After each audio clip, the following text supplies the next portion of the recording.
Hello and welcome to episode 3 of the MAQErCAST. I'm your host, Carl. And first of all, I'd like to thank everyone who watched episode 2. We had an amazing response to it and everyone seemed to have enjoyed it. So glad you've come back for more. I'm joined by Andreas Holmer, CEO and co-founder of MAQE. Hello, hello. And also Guillem Catlla. Have I just massacred your name on video there? No, that's perfectly fine. Oh, right, okay. Who's our senior in-house consultant.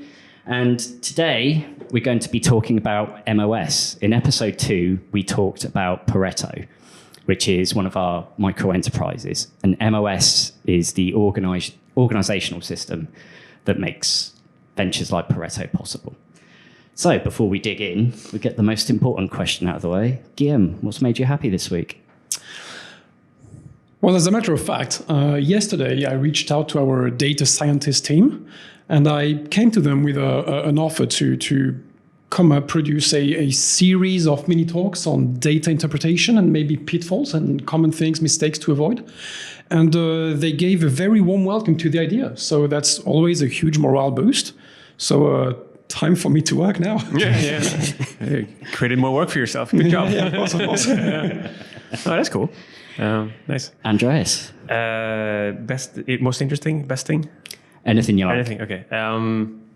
I picked up a new book called Time's Up.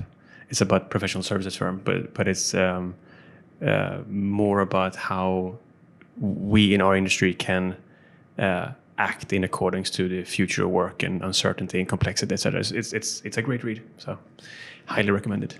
Excellent.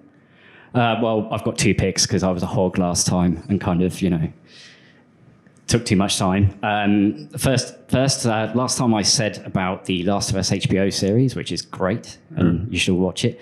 And the second is I read an article about ChatGPT by Ted Chiang, and it's on the newyorker.com. And it's a really excellent read. So I suggest you will take a look. And I'll put a link in the description. Are you using ChatGPT now?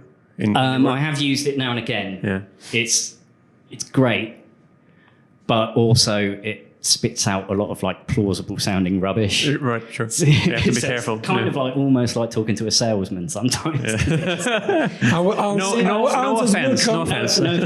Our answers will come from the heart and not from a script. Yeah. So it's kind of like you ask it something and it's like, I know that's wrong, but it sounds right. Right. So yeah, and that article kind of digs into that whole thing. So now for the questions, that's the ice broken. We've got the vibe. Let's go. Dig in. So first of all, can you explain what mOS is? I'll go to Andreas first. Well, you kind of said it already. So MOS or the MAQE operating system is a management model by definition, or some people call it an operating model or a operating system. Be it what you like. Maybe the best thing I can do is to explain what it is not. So an operating model is the opposite of a business model. So a business model tells us what we do, and a management model tells us how we do it. And that's the sort of the top level view. Oh, okay. So Guillem, do you think that's kind of covered all of that, or is there something else? Yeah, sure. But I'd like to give an example to illustrate it. Oh, think of it this way. Take a newcomer, onboard him to the company, then sit him or her somewhere nice, and then set that person to a task. What's the first question that's bound to come out of his or her lips? How do I do it, or how do you do it here? And MOS aims at providing easy and clear answers to these questions. Okay, so it is a framework that helps us do what we do, as well as all the other stuff that we'll get into later. Yeah, actually, a framework is a good term. It's not a library of SOPs or standard operating procedures. It's more guidelines. So typically, when we do something like this, you can think of it, doing it in this. These are the principles you need to adhere to. Here's roughly how we usually do it. You can do something else, but at least there's an agreed upon sort of best practice kind of thing that lays the groundwork for everything that's happening across. It can be anything from onboarding to how we run discoveries to workshops to meetings. To get anything, right? Oh, okay, that's fascinating. So, what inspired you to come up with MOS? Let's see here. So I think probably reading and writing a bunch of things. But in the end, the question probably came to this notion that we all think about business models, and we all think that every company should have one, and then realizing that we also should have, or we probably already do have, an operating model. And yet we don't really define it. We don't really talk about it. It's there, but we if you don't write it down, then it's open to interpretation. So it's a good thing to have. Right. Okay. So what does MOS mean to each of you individually? I'll go to Guillem first. Like, what is the thing that you think of, like, in your heart first when you think about it? Or in your heart? In my heart. I know. I kind of. I think it's a very big differentiating factor, Carl. As Andreas said, I mean, business models are everywhere and everybody knows them and lives by them. But even though companies have values and ways they do things, writing these down and codifying them is more seldom found, I believe. Our motto has for a long time been happy people do good work. So how, and it's a how question again, Carl, how do we do things at MAQE that will actually make people happy and produce good work? And this is what MOS is about. So having it written down and shared widespread across the company is the big difference-making factor, I believe. Cool. So, Andreas, same question to you. Yeah, no, I'll snowball on his answer. So, culture, people like us do things like this. I think definition by Seth Godin, if I remember correctly. I like that one, and according to that definition, MOS is basically us codifying our culture. This is how we do things, and these are the principles and values and practices that we put into place as we go about our business. So it's for you mentioned onboarding for new joiners is the first tangible evidence of what kind of culture they have entered into. So it's very much from the heart.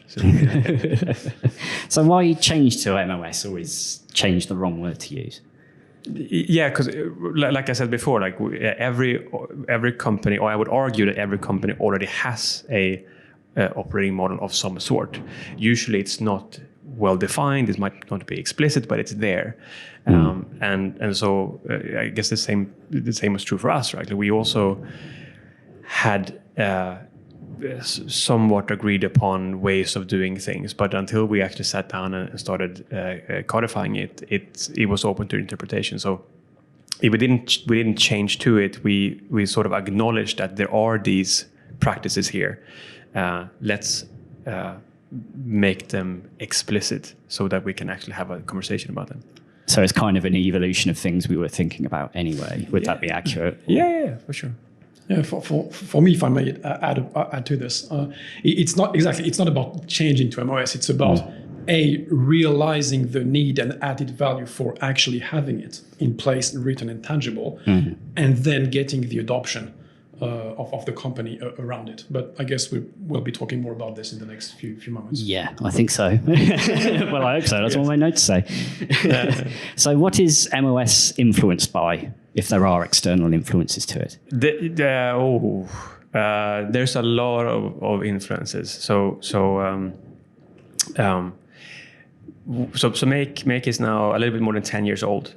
We have, for the longest time, been experimenting with new and better ways of working, as you guys know. Influences to that, let's see, I don't want to... I'll rattle off a few names, and then we can take from it what I like. So we'll share the links. Good opportunity to name drop. Yeah, exactly. So teal organizations, introduced in a book called Reinventing Organizations a number of years ago, has been an influence, as has holocracy and sociocracy, beyond budgeting, beta code. Like there's a lot of these operating models out there. More recently for us, Rendenhøi, the business philosophy that comes out of Haier, the Chinese white goods manufacturers, has also been a tremendous influence. And so we've, over the years, taken practices from all of these different systems and created our own answer to it, and that has now become MOS. That's why we branded it MOS, right? So, like I said before, every company has an operating model. This just happens to be ours, and so we put an M in front of it. So theirs are also not as snappily named as ours. Exactly. I think they should all be jealous. Yes. So, how do you measure progress in MOS? I'll ask Guillem first. How does it help us kind of meet our business goals, or is that a flawed question? No. It's definitely on us, spot on, Carl. The thing is, we've started rolling out MOS about a year ago, and as I quickly mentioned just before, it's all about adoption, right? It might be an implicit way of doing things for years now, but getting it in the written and then sharing it, and then making sure that it's adopted. We are certainly not a company that enforces things. That's not how we see self-development and self-management, right? Of course, not at all. So the challenge nowadays is still pretty much on the adoption of these new formats, this new way of depicting a problem and the solution that the guideline or framework provides. So right now we're focusing on measuring adoption of this. Reading and accessing the workspace where this is stored, getting new practices and documents out in the writing, especially by more and more people and not just out of one or two individuals only, of course. These are our two key metrics at the moment. More long-term, with a more stable and more populated workspace, we can definitely start going into more indirect benefits, whether it's in process efficiency, profitability, you name it. We might reap the benefits of having a more structured and codified system in place. For now, it's all about writing down this DNA of MAQE more than anything else. Well, that's an interesting analogy, the DNA of MAQE. I'd never thought of it in that way, actually. Yeah. It's very cool. You can come back. There's another team currently working on defining what organizational effectiveness looks like for us, and so once we have such a metric, then presumably MOS should, as we build out and evolve MOS, presumably it will make us more effective. Maybe not efficient, but effective. But yeah, that's the long-term goal. Excellent. So has it been challenging working on MOS? That was very right away. Next question, please. Yeah, no, it's extremely challenging because it's one of those things where, for anyone listening, if you think back to the business model canvas, for example, you have in front of it, it's a piece of paper and you sort of fill in the things, and it's sort of well defined. It's kind of small and manageable.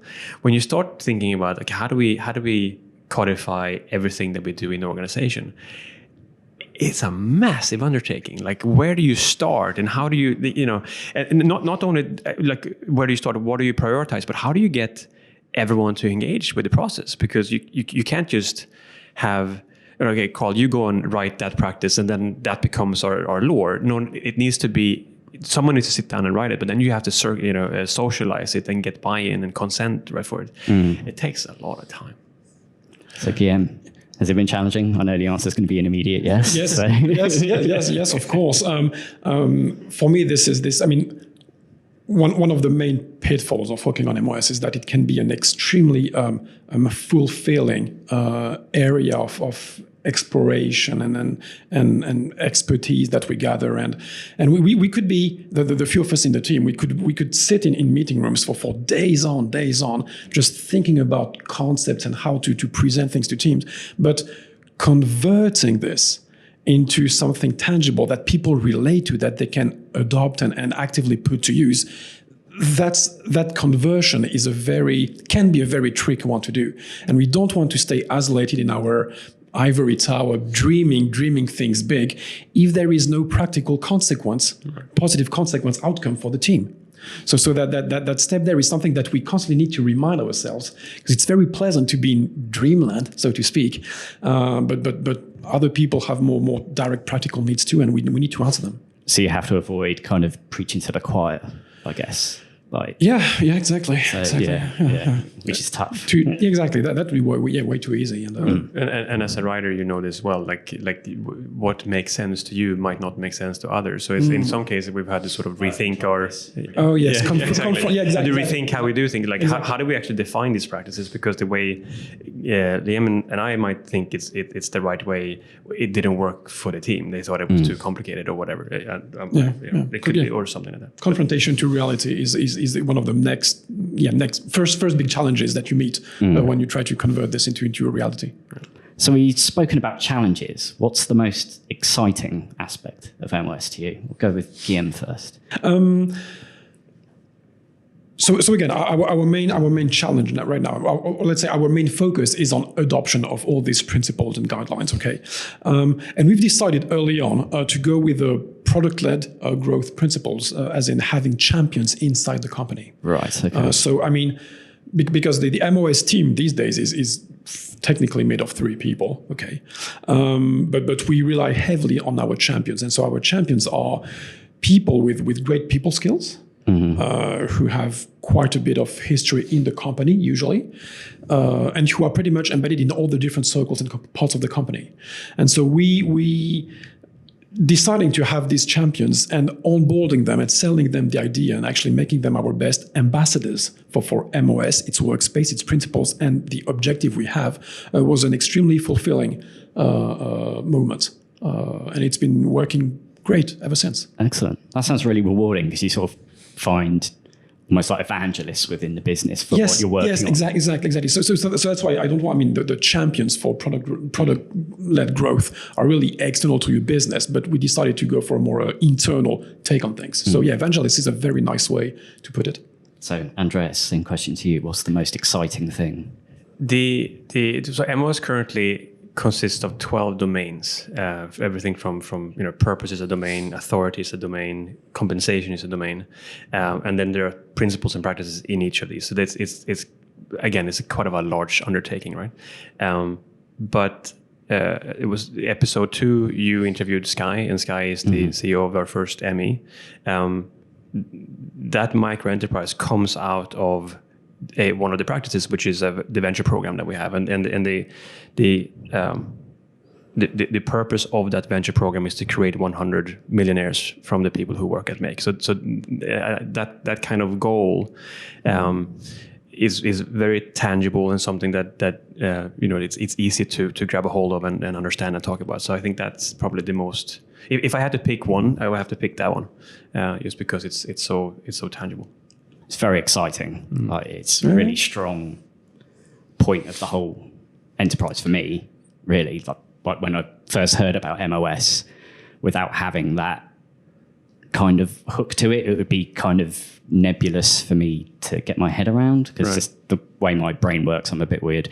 So having that there, but it is quite a big goal. Yeah. So were you worried when you kind of came up with that hook? Like, are people going to go sort of, oh, is this for real? It sounds a bit... No, for sure, because we want to create 100 millionaires. There's 80 at MAQE. so obviously we have to get some more people first. Yeah, exactly. Just need to hire 20 more millionaires. That's exactly. That's easy. So absolutely. But no one achieved anything by aiming low, right? So on the one hand, we wanted an aspirational goal. We wanted something that was like a moonshot, and but still within reason. Like since we're looking at 10, 20 years ahead, it's not unthinkable. We could easily grow to a point where that's possible. It's just a lot of work to get there, but it's doable. Yeah, we could shortcut it by hiring 20 more millionaires. Yeah.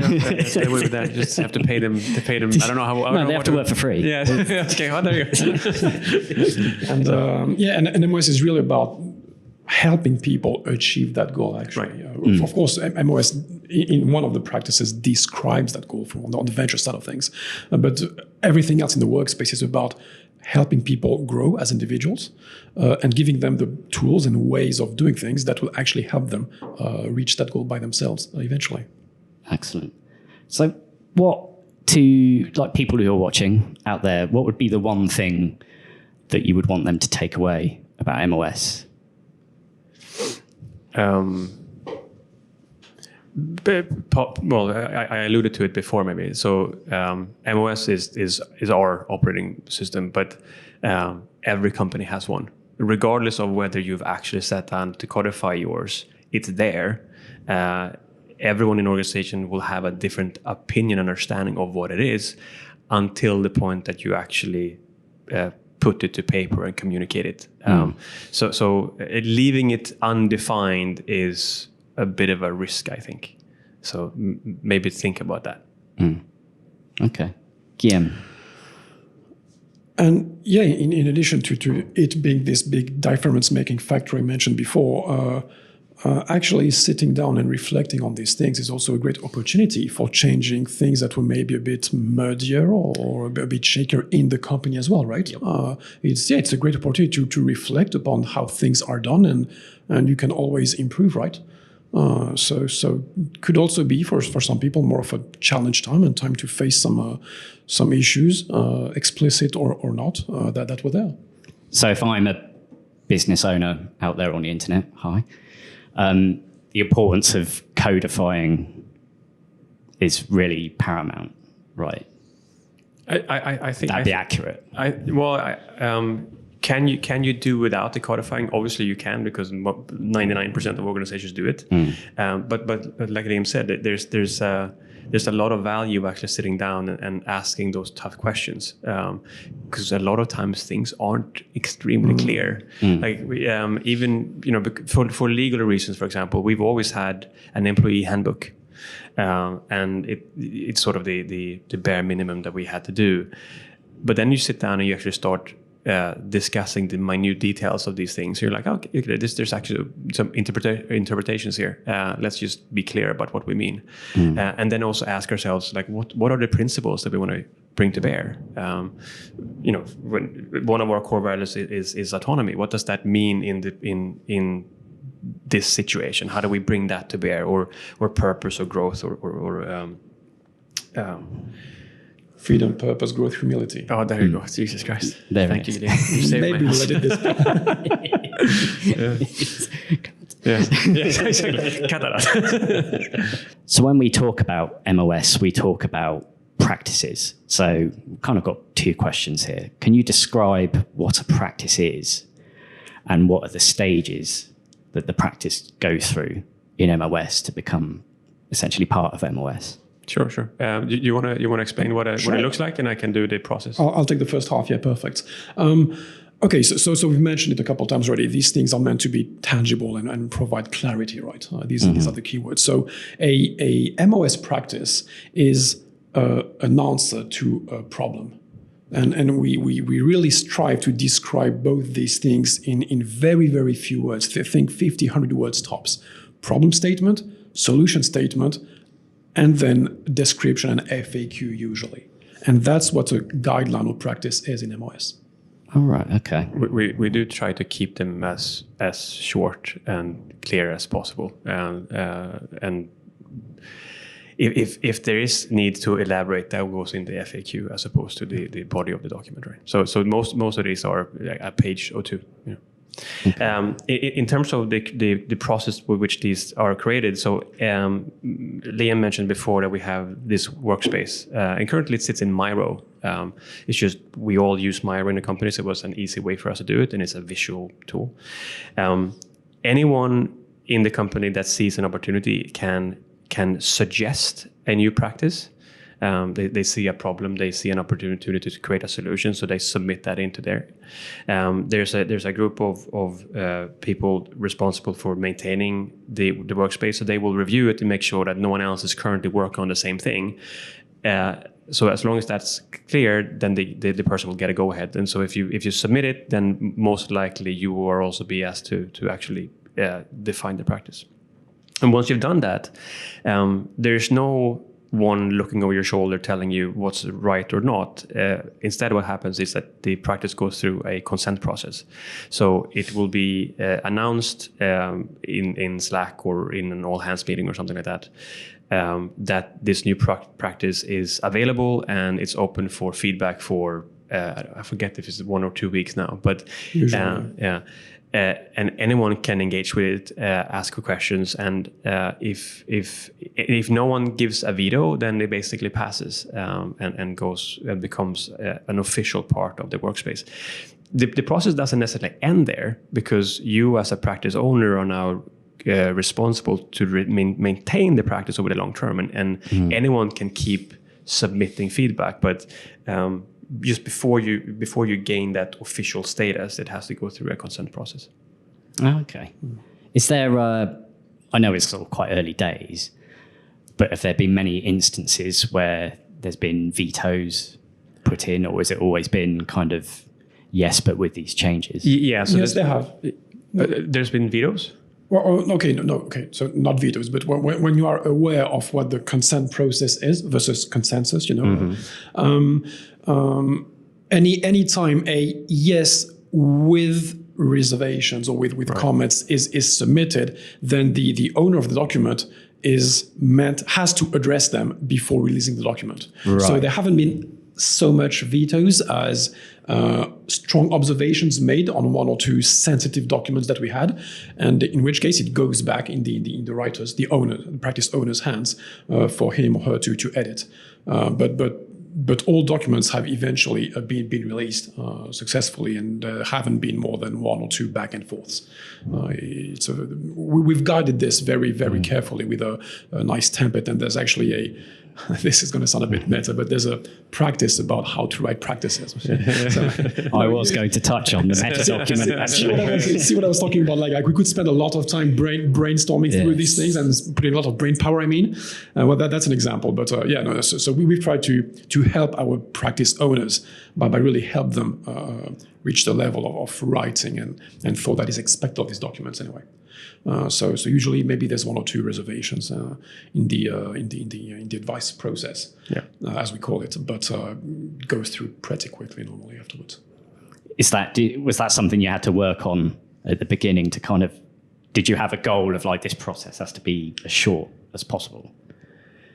Do you have a number in mind for the number of days? Well, actually, the advice process is one of these things that we've been inspired by other organizations to have, so there are this kind of process that exists in many iterations. For us, we spoke about using a tool to run this process. In the end, we kept it simple. We used Slack, since everyone's using that, in combination with Miro to find the things, and that's working okay for us now. So it's a bit manual currently, but given that we are such a small organization, that's fine. And you're also building the thing while it's moving. Yeah, exactly. To build a tool to do it would be a whole other job, I guess. But True that. Although, given the fact that we are a software development firm, the thought has occurred to us that we might actually build a thing. But we could do it. Yes, just choose not to. And it's hard. It's hard to choose not to. No, but to go back to the question, did you have a number in mind? Not per se, but we are very conscious and aware of the time that can be spent by the writers in some cases, and we want to do good by them. So putting in place a validation process that would come out of nowhere and that would gridlock the whole system with lots of stakeholders for days and weeks seems a very dispiriting way for the owner to cross the last hurdle, right? We do want things to be as seamless and effective as possible again. So definitely we put some thought into how can we facilitate the validation of these documents for the greater good, right? Hopefully, once someone has written a practice, he feels compelled and attracted to writing other ones instead of completely rejecting them forever again, right? So you want to do good by your people and not put obstacles in their way, but rather fluidify things. Think about knowledge sharing, right? It's the same kind of thing. Yeah. That's really the guiding thoughts that we had setting this up. So putting barriers in place is no good for the business side, isn't it? So it has to be. Counterproductive. Counterproductive. So aside from the folks at home watching on their smart TVs, on seeing your faces in glorious 4K, makers will be watching this. So where do they go to find out more about MOS? So the quickest way would be the workspace that we mentioned several times. So that's in Miro. It's available through various Slack channels, and we're actually one thing that we are building actually is a Slack bot that will you can query and it will tell you exactly what practices are available and what status they are in currently. So that will make it a little bit easier. But currently it's Miro, and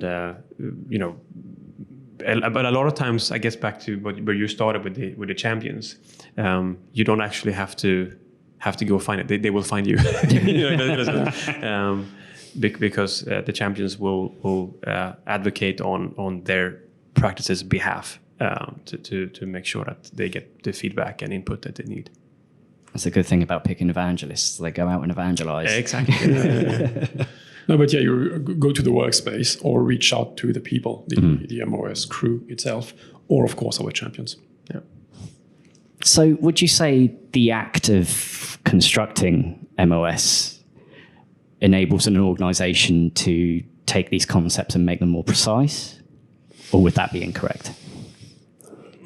Not so much incorrect as I wouldn't want people to get the wrong idea here. The precise, I mean, writing everything down to a comma by which everybody has to abide afterwards is not how we work, right? We do believe hugely in facing situations, unspoken things, and bringing clarity to the organization. But I really don't want people to think that we over-engineer or go for, again, like super high precision on everything that we do. That's not how our organization works at all. Excellent answer. Yeah. Well, it is what it is anyway. Yeah, definitely. So final question. So, and I'll let you go back. We're both very busy. So MOS is just getting started. Where do you both see it going? Like, how does it continually evolve? I'll go to Andreas first. Okay. Yes. So I mentioned already, so it's currently built across these 12 domains. And within those domains, there are these principles and there's practices. And currently, there's a handful of these. So there's clearly a lot of work still to do. We're not necessarily in a rush to like Liam said, we don't want to over-engineer these things, right? These are guidelines. We put things in there when they are useful. But one aspect of the evolution will certainly be that additional principles and practices make it into the quote unquote workspace over time, and we will hopefully see the usage continue to go up, and over time hopefully we can see the organizational effectiveness also improve. Excellent. So Guillem, same question to you. So this is where I say a number that I have to commit to by end of the year. Right? So let's try not to avoid this one. Try to dodge that. Exactly.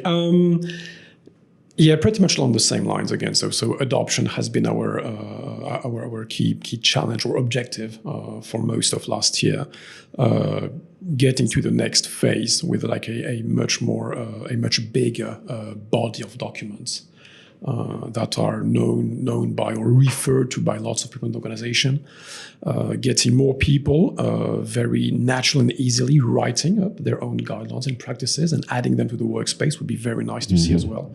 So yeah, a more generalized referring to, adding content to, and generally keeping up to date workspace would be good. And then again, yeah, we should reap the indirect benefits of having this very shortly afterwards.